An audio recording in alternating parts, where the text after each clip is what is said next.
पहा, विज्ञानामध्ये तुम्हाला निरीक्षण करणं खूप गरजेचं असतं. आता या ठिकाणी जी ऍक्टिव्हिटी व्हायला लागली, जो प्रयोग व्हायला लागला, तो तुम्ही बारकाईने पाहायचा. ही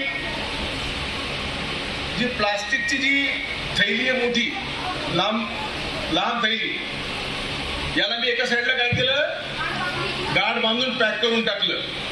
आता मी काय करतो, हा पैलवान, काय नाव तुझं?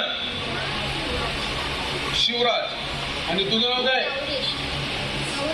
गौरेश. आता या दोघांच्या लंग्स मध्ये किती हवा असते, किती पॉवर आहे लंग्स आहे दोघांचं, ते आपल्याला मोजायचं ना.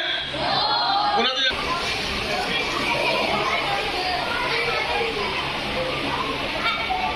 किती आहे? एक. मोजण्याचं साधन आहे सगळ्यात जुनं, एक बीट. आता आपण, तुझं नाव काय? गौरेशचं पाहू. एकदा पुन्हा घ्यायचं. बरं, ठीक आहे.